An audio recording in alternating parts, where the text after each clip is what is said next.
Hi, my name is Jeremy Jacobs, and I am the CEO of FitnessRepairParts.com. For more than 20 years, we have been distributing parts for fitness equipment all across North America. And over these 20 years, we have amassed quite an inventory as I stand here in our almost 70,000 square foot warehouse. FitnessRepairParts.com is at its root a technology company. And in order to keep all of this inventory organized, many years ago we built our own inventory management system that integrated well with our website to keep everything organized, to know exactly how many parts were on which shelf in the warehouse. Everything in our warehouse is barcoded, every shelf location, every part. Over the past few years, I've begun to recognize a need in the fitness industry to help service companies like you know exactly which parts you have in stock and where they're located, whether you operate out of a warehouse or out of a residence. We want to help you get your parts organized. For most of the last year, I directed our development team to spend focused time and energy on taking our knowledge with running a warehouse and an inventory system and simplify it down for use by local service departments like yours. We've tried to make this software easy to use and easy to implement. This series of videos are going to be training on how exactly to set up your inventory best based on our knowledge and experience, and how to actually use this software effectively so that you can get organized and set up to find parts when you need them and quickly respond to customers' needs when they need those parts that you already have in stock probably. Before FitnessRepairParts.com started in 2004, we were a local service company just like you. Fitness Plus did local service for more than 20 years in the St. Louis area, fixing treadmills, ellipticals on site or in our shop. So we understand the struggle of organizing inventory at a local service company level. Because we understand what it is to run a local service company, our intention is to give back to that community. It's how we started, and we want to give back to the local service companies. So our intention with this software is for it to always remain free. We want to help you get organized and be able to take care of customers quickly. So please follow along on this training series of videos. We're going to give you tips and tricks on what we found works best, how to organize your software, how to use it. We look forward to helping you get organized. In this first video, we're going to cover some of the basic tools and their setup necessary to get started. If you haven't already, head on over to inv.frp1.com. That's inv.frp1.com. That will get you into our inventory system, and you can log in with your existing FitnessRepairParts.com login. Hopefully by now you've navigated to the FRP inventory website, and in the navigation menu on that website, you're going to find a link to resources. And on that resources page, you're going to find links to all the various items you need, including a link to this YouTube video playlist. You're also going to find links to the printer, the barcode scanner, the labels necessary, the ink ribbons necessary, and the software necessary to run this system. And we're going to walk through how to set up all of that, but that resources link in the navigation will be important to getting back to these resources later. The first thing that we're going to cover is the equipment that you'll need to get started. We've tried to select items that are readily available to you so that you can get started easily. One thing that we are not able to accommodate is the use of iOS devices at this time. We have selected Zebra printers because of their robustness and their accommodation for what we're trying to accomplish. But right now they are not supporting iOS devices. Hopefully that will be coming in the near future. This will, however, allow you to print from Mac computer desktops, as well as Windows computers and Android devices. So you will need an Android device. It can be a tablet or a phone. Phone is probably preferred because of the way that the barcode scanning works. But you can use any Android device, and it does not have to have a SIM card. So you can find an old phone, buy it off eBay, or find someone with an old Android phone. It just needs to be able to connect to a Wi-Fi signal, and you'll be off to the races. In fact, it needs to connect to a Wi-Fi signal We will not use the cellular component of the Android device at all. We've selected a very specific Zebra printer. It needs to be this printer. So the model number on the printer is ZD4A02-T01E00EZ.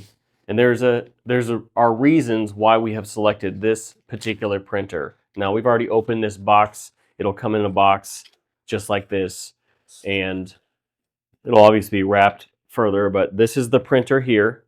There will be a power cord in the box. I'm not going to pull that out for the moment. But one of the things that is unique about this printer is that it has a network port on here.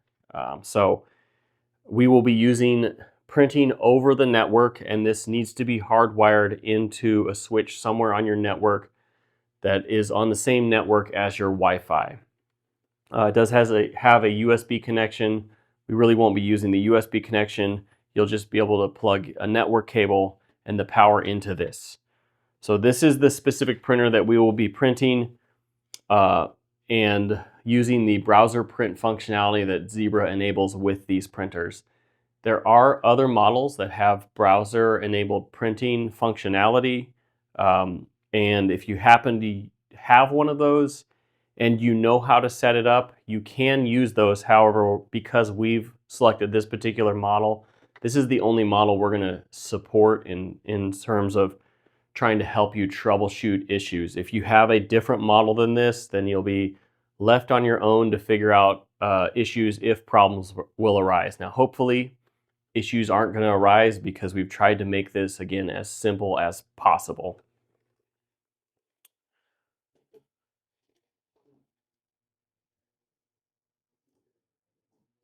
The other specific thing about this model is that it uses a wax ink ribbon. So there are direct thermal printers and thermal transfer printers. This is a thermal transfer printer using a wax ink ribbon. We have learned over time that the direct thermal labels, they do not stand up to the heat of a warehouse or sunlight. They fade pretty quickly within a few months, and they become illegible about a year after the label is printed. So the wax ribbon version allows the label to last much, much longer. We have labels that are a decade old and are still legible. So this printer is both the networked version and the thermal transfer wax ribbon version. As I mentioned earlier, in the navigation menu on the inventory system, there are links where to buy the specific labels and the ink ribbons for these printers. And there are instructions online from various resources, including Zebra, on exactly how to install the labels and the ink ribbons in these printers. The next thing you'll need is a barcode scanner. There are literally thousands of these on Amazon. We ordered a few and chose the one that we liked the best. However, a lot of these would be able to be used. They connect via Bluetooth to your phone, and they essentially act as a glorified keyboard. There is some setup required. So again, this specific model, again, the links are in the resource page, is the one we're going to support. This is by a company called EYOYO, EYOYO. So this, as you open it, again, we've opened this before, but this manual is something that you're going to want to keep, and you want to keep in a safe place so that you have access to it. There are a lot of barcodes in here for configuring the scanner in various manners, and so you need this manual in order to configure the scanner in the proper way. And we are going to go through exactly which barcodes to scan in this manual to get it set up properly. And then this is the form factor we felt worked best.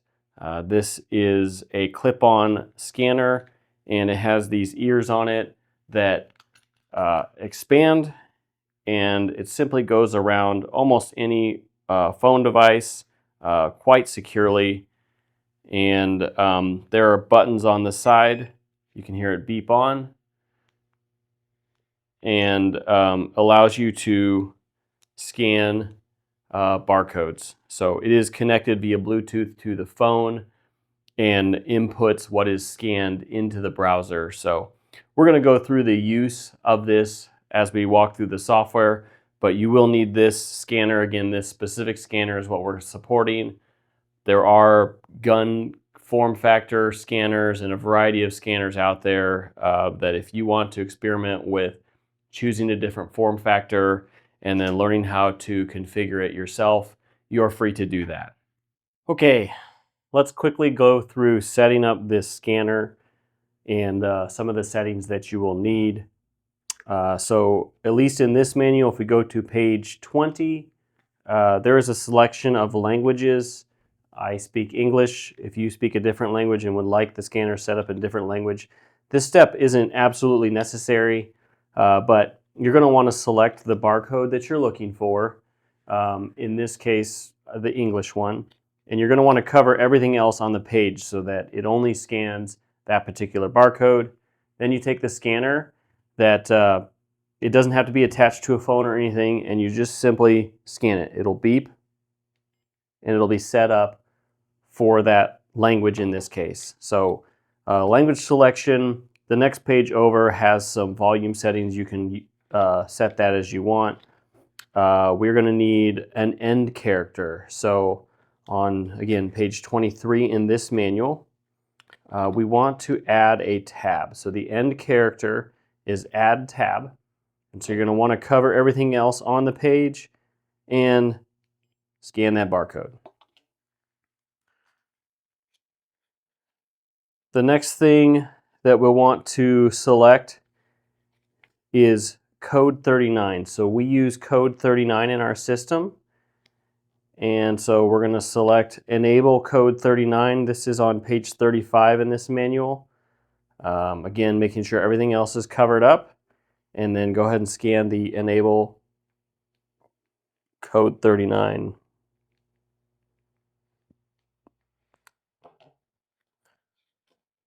And that should be about it. You can look at some of the other settings in here if you like. Again, you can change the volume of the beep.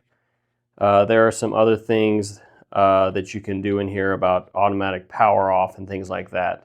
But those are the basic settings that you will need in order to get started with this scanner. Okay, the first thing that needs to happen before we hop into the inventory system is you have to adjust your account settings so that you can use the inventory system. So you'll want to log into FitnessRepairParts.com, and you can see I'm already logged in, and click on the My Account button here. And it'll take you to this account administration page. If you are a single user account, you're going to want to click on Update My User Settings.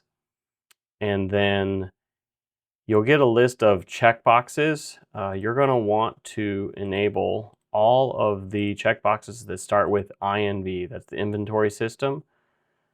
And so you're going to want to enable all these if you're a single user account, and go ahead and click Update Settings. It'll save that, and then we can be off to the inventory system. If you are a multiple user account, you're going to have a user tab up here in the top menu. You're going to want to click on Users, and you should see a list of users that are currently on the account. Start with the user that is you, and go ahead and check all of the inventory settings for yourself. And then any other user, go ahead and click on User again. Any other user that you're wanting to adjust, you can check those boxes to enable some or all of the permissions for the inventory system. So you do not have to give every user every permission. Permissions like view all inventory allow them to see all of the inventory. You want to be able to move all the inventory, or they can view only the inventory at the address that they're located at. If you look above, you will see a location in bold. That is the location that they are located at. If you have multiple addresses in your system, you could have multiple locations, and then if you only select view primary address, then they would only see the inventory that is at their location, or only be able to move the inventory that is at their location. Now we can head over to the inventory software itself. Now that you've unboxed the printer, you'll want to go ahead and get it plugged into both your network and to some power. And we are going to move over to a browser. We're going to start with a desktop browser first. The experience will be pretty similar between Windows or Macintosh. And so I have a browser pulled up now to that website, inv.frp1.com. And the first thing you're going to be presented with is a login screen. So you'll want to go ahead and log in with your FitnessRepairParts.com login. I already have my username and password saved. And once we go ahead and get logged in, we will see a menu off to the left as well as the main navigation buttons.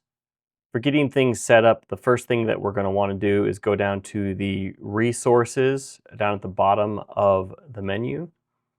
And you're going to see a number of resources here.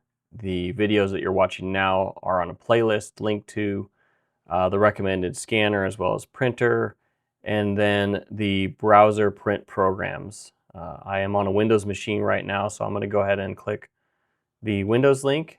It should take me to a new tab, and we're going to go ahead and download the software from Zebra that will get installed. So we're going to go ahead and get that installed. I went ahead and finished the installation off screen, and by default it opens. Once the installation is complete, you're going to go ahead and agree to the user agreement. And once the browser print app opens up, it will also open up a tab on the browser, and it's looking for some permissions to the browser so that the print functionality can interact with the browser print app. So we're going to go ahead and click on Advanced here and then proceed to localhost. And it is going to ask, it's not showing on screen, it's going to ask, it says localhost wants to access your Zebra devices, allow localhost to add it and accept the host list. So you're going to want to answer yes. And you can go ahead and close this window and ignore this message that's on screen. Now that the browser print settings app is open and ready to go, over on the website, you're going to want to hit search for printers. And you're going to get a pop-up asking you if you want to add inv.frp1.com and add it to the accepted host list. You're going to want to say yes to that. It should get added to the list. And after some searching, you should see your printer in the browser interface. If you have multiple printers connected to your network, you can add multiple printers here, and then if your warehouse is large enough, barcodes can print to various printers within that warehouse. Over to the Android device, here's what the installation of the browser print software will look like. Again, we're at inv.frp1.com, and you're going to want to log in. I have a username and password already saved, so go ahead and log in with that FitnessRepairParts.com login. And you can see that our interface is designed to fit nicely onto a mobile device. Once we're logged in, we can hit this menu and go down to the resources. Go ahead and click on that. It should take us to the same thing that was on the browser desktop. And in this case, we're going to select Android so that we can download the application for Android. This will take us over to Zebra's website, and this particular application will require something called side loading. If you're familiar with that, great. If not, it's a pretty simple process. It's a process by which we install applications that don't come through the Google Play Store. You want to be careful with any application that you sideload, since it's not coming from the Google Play Store. In this case, we are on zebra.com. This is their approved app, so this should be safe. It's going to ask us to agree to their license agreement, and we're going to go ahead and download it. And then once it's downloaded, go ahead and click open. And Android is going to begin to ask us for some permissions. Your phone currently isn't allowed to install unknown apps from this source, so we want to go ahead and go to the settings. And then we're going to say allow from this source. And then we can install the application.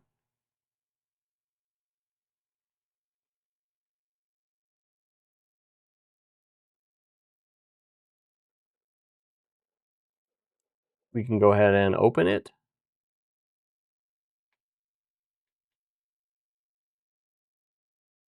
Go ahead and accept the license again.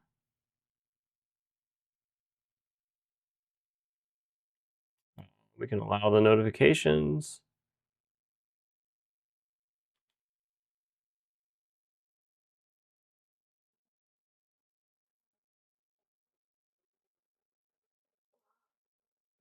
Allow.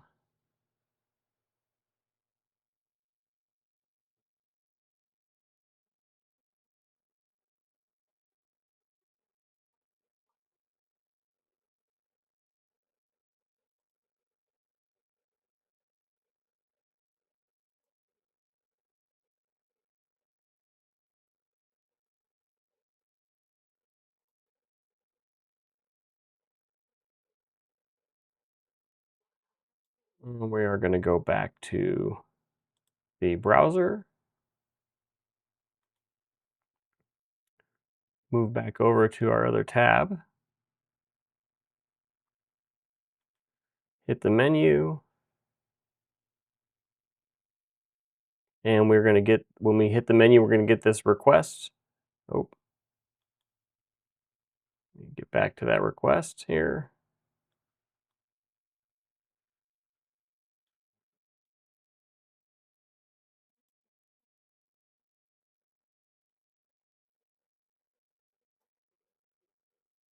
And we're going to allow this request.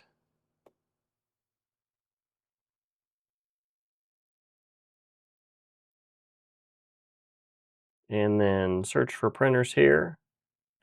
And in this case, because I'm running in a test environment, it's actually not going to be able to find the printer, but what would happen here is that it would locate the printer that is on the network that you are connected to. You need the printer connected to the same network that the Wi-Fi is on, and it would be able to find that printer here. So that's a quick run through on how to set up the printer for both a desktop and for an Android device. At this point, you should be able to start printing barcodes, assuming you've loaded that printer with some labels and some ink. Hey, we're glad that you've chosen to at least experiment with our inventory system and are going to try and get this set up. Thanks for watching this series of training videos. There's going to be an email address at the bottom of the screen. If you need support, technical support on getting this set up, please send us an email and we'll try and help you as best as possible as we get this thing off the ground. We know there's bugs probably and some improvements, and we're working hard to make it as excellent as possible. So please reach out and let us know what we can do better.